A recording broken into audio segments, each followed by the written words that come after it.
Guys, welcome back to my YouTube channel. അപ്പോൾ ഇന്നത്തെ video എന്താണെന്ന് വെച്ചാൽ നമ്മളൊരു ചെറിയൊരു കുക്കിംഗ് വീഡിയോ ആണ് കേട്ടോ. അപ്പോൾ കുറച്ച് കാലമായിട്ട് എനിക്ക് വീഡിയോസ് ഒന്നും പ്രോപ്പറായിട്ട് ഇടാൻ പറ്റുന്നുണ്ടാവില്ല. എനിക്ക് ചെറിയ വയ്യാഴികളും കാര്യങ്ങളൊക്കെ ഉണ്ടാകും കേട്ടോ. അപ്പോൾ അതുകൊണ്ടാണ്. അപ്പോൾ നമുക്ക് ഇന്നതൊരു കുക്കിംഗ് വീഡിയോ ആണ്. ഞാൻ ഇത് ഇൻസ്റ്റയിൽ കണ്ടിട്ട് ഒരു വീഡിയോ കണ്ടിട്ടുണ്ടായിരുന്നു കേട്ടോ. പിന്നെ അല്ലാണ്ട് ഞാൻ ഹോസ്റ്റലിൽ നിന്ന് കഴിച്ചിട്ടുണ്ടായിരുന്നു.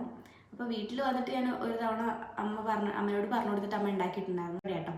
അപ്പോൾ അതിന് ടേസ്റ്റ് കാരണം നിങ്ങൾക്ക് കൂടെ ഞാനത് ഷെയർ ചെയ്തുതരാം.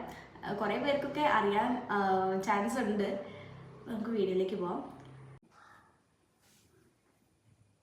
ഞാനപ്പോൾ അടുക്കളയിൽ ഇരുന്നിട്ട് ഞാൻ കേട്ടോ ഇൻട്രോ എടുക്കുന്നത്. അതാണ് ബാക്ക്ഗ്രൗണ്ടിൽ ഇങ്ങനത്തെ സംഭവങ്ങളൊക്കെ വരുന്നത്. അപ്പോൾ ഇന്നത്തെ ഒരു നമുക്ക് മെയിനായിട്ട് വേണ്ട ഒരു സാധനം നമ്മുടെ വഴുതനങ്ങ കേട്ടോ. അപ്പോൾ വഴുതനങ്ങ ഞാൻ ഇന്നലെ അച്ഛനോട് എനിക്ക് വീഡിയോ എടുക്കാൻ വേണ്ടി വാങ്ങിത്തരാൻ വേണ്ടി പറഞ്ഞപ്പോൾ കടയിലൊന്നും ഉണ്ടായിരുന്നില്ല.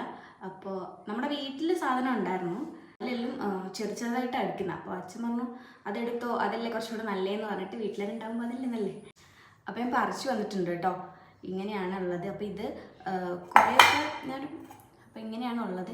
ഞാനൊരു 5-6 പറിച്ചിട്ടുണ്ട്. എല്ലാം ഈ ഒരു സൈസിൽ തന്നെയാണ് കേട്ടോ വന്നിട്ടുള്ളത്. അപ്പോൾ ഇത്രയാണ് കേട്ടോ ഞാൻ പറിച്ചിട്ടുള്ളത്. ഇത് കുഞ്ഞു കുഞ്ഞു സൈസായ. അപ്പോൾ നമുക്ക് ഇത്രയുണ്ടെങ്കിൽ പറിക്കണം. ഇത് അത്രയല്ലേ സൈസുള്ളൂ. അതുകൊണ്ട് ഒരു 5-6 പറിച്ചിട്ടുണ്ട് കേട്ടോ ഞാൻ. അങ്ങനെ കട്ട് ചെയ്ത് വെച്ച വഴുതനങ്ങയെല്ലാം നമുക്ക് ഉപ്പ്, മഞ്ഞൾപ്പൊടി, മുളക് പൊടി എല്ലാം കൂടെ വെച്ച് തിരുമ്മിയിട്ട് ഒന്ന് ഫ്രൈ ചെയ്തെടുക്കണം കേട്ടോ. നന്നായിട്ട് ഒന്ന് ഫ്രൈ ചെയ്തെടുക്കണം. ആദ്യം ഞാൻ വിചാരിച്ച് ഓരോന്ന് വെച്ചിട്ടിടാന്ന് കേട്ടോ. അപ്പോൾ തീരില്ല എന്ന് തോന്നിയിട്ട് ഞാൻ ലാസ്റ്റ് എല്ലാം കൂടെ ഒരുമിച്ചിട്ടിട്ട് പിന്നെ ഒന്ന് അറേഞ്ച് ചെയ്ത് കൊടുത്തു കേട്ടോ, ഓരോന്നായിട്ട്.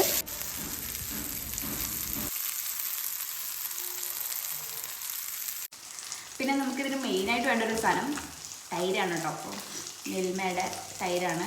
അധികം ഭയങ്കര ഓവർ പുളിയില്ലാത്ത തൈര് എടുക്കാനായിട്ട് നോക്കുക കേട്ടോ. ഭയങ്കര പുളിയായ രസം ഉണ്ടാവില്ല അത്ര. മിൽമ ഓക്കെ കേട്ടോ. അപ്പോൾ ഞാൻ ഫ്രിഡ്ജ് തുറന്നപ്പോൾ വേറെ സാധനം കണ്ടു ഫ്രിഡ്ജിൽ. അപ്പം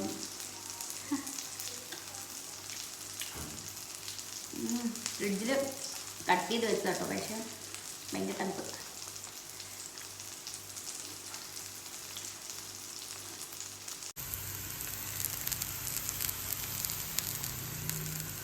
നമ്മുടെ വഴുതനങ്ങ പൊരിച്ച് കഴിഞ്ഞിട്ട് നെക്സ്റ്റ് സ്റ്റെപ്പ് എന്ന് പറയുന്നത് നമ്മുടെ ഇതിലേക്ക് ആവശ്യമായിട്ടുള്ള ഉള്ളി പിന്നെ കറിവേപ്പിലയും കൂടെ ഇട്ടിട്ട് ഇങ്ങനൊരു വറവിടുന്ന പോലത്തെ സംഭവം ചെയ്യാണ് കേട്ടോ. അപ്പോൾ ഇതിന് മെയിനായിട്ട് ചെറിയ ഉള്ളിയില്ലേ, നമ്മൾ കുഞ്ഞു കുഞ്ഞു ഉള്ളി, അത് എടുക്കണതാണ് നല്ലത്.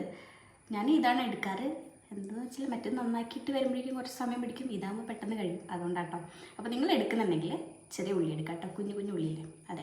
പിന്നെ നമുക്ക് ഓയിലിലേക്ക് കടുകും ഉലുവയും പിന്നെ കറിവേപ്പിലയും കൂടെ ഒന്ന് പൊട്ടിച്ചിട്ട് നന്നായിട്ടൊന്ന് മിക്സ് ആക്കിയിട്ട് നമുക്ക് നേരെ നമ്മുടെ ഉള്ളി എടുത്തിട്ട് അതിലേക്ക് ആഡ് ചെയ്ത് കൊടുക്കുക കേട്ടോ. എന്നിട്ട് ഉള്ളി നന്നായിട്ട് മിക്സ് ആക്കി കൊടുക്കുക. ഒന്ന് ജസ്റ്റ് കളറൊക്കെ മാറുന്ന വരെ നമ്മളൊന്ന് ഇളക്കി കൊടുക്കണം കേട്ടോ. അപ്പോൾ ഞാനിവിടെ നമ്മുടെ ഉള്ളിയും സംഭവങ്ങളൊക്കെ ആക്കുന്നുണ്ട്. ഇവിടെ ഒരു പാത്രത്തിൽ ഞാൻ തൈര് ഒഴിച്ച് വെച്ചിട്ടുണ്ട് കേട്ടോ. ഇത് ഏകദേശം ഓൾമോസ്റ്റ് ആയിട്ടുണ്ട്. കൊടുക്കുന്നത്. ഇനി തൈരിലേക്ക് നമ്മൾ നേരത്തെ ഫ്രൈ ചെയ്ത് വെച്ച വഴുതനങ്ങ ഇട്ട് കൊടുക്കുക കേട്ടോ. എന്നിട്ട് അതിലേക്ക് നമ്മൾ നേരത്തെ ഉണ്ടാക്കി വെച്ചിട്ടുണ്ടായിരുന്ന ഉള്ളിയുടെ ഒരു മിക്സില്ലേ, അതും കൂടെ ആഡ് ചെയ്ത് കൊടുക്കുക. അതിൻ്റെ കൂടെ തന്നെ നമുക്ക് കുറച്ച് മുളക് പൊടിയും കൂടെ ആഡ് ചെയ്യണം കേട്ടോ. ഞാൻ അതിലേക്ക് ആഡ് ചെയ്യാൻ മറന്നു. അപ്പോൾ ഞാൻ സെപ്പറേറ്റ് കുറച്ച് ഓയിൽ ചൂടാക്കിയിട്ട് അതിലേക്ക് ഇട്ടിട്ട് ഇതേപോലെ ഒഴിക്കുക കേട്ടോ ചെയ്തിട്ടുണ്ടായിരുന്നത്. എന്തായാലും ഈ ഒരു സ്റ്റെപ്പ് സ്കിപ്പ് ചെയ്യരുത്. അതാട്ടോ ഏറ്റവും ടേസ്റ്റ് വരുന്നത് ഇതിൽ. കാരണം വേറൊരു ഫ്ലേവർ നമുക്കതിൽ വരുന്നില്ലല്ലോ, എരിവൊന്നും. അതുകൊണ്ട് നമ്മൾ അതെന്തായാലും സ്കിപ്പ് ചെയ്യരുത് കേട്ടോ. ഫൈനലി നമ്മൾ ഡിഷ് റെഡി ആയിട്ടുണ്ട്. കറി ഇവിടെ റെഡി ആയിട്ടുണ്ട് കേട്ടോ. എനിക്ക് ഭയങ്കര ഇഷ്ടമാട്ടോ ഈ കറി. ഞാൻ ടേസ്റ്റ് ചെയ്ത് കാണിക്കാം. വേറെ ആരും ഇവിടെ ടേസ്റ്റ് ചെയ്ത് കാണിക്കാൻ വേറെ ആരും ഇവിടെ ഇല്ല. അതുകൊണ്ടാട്ടോ.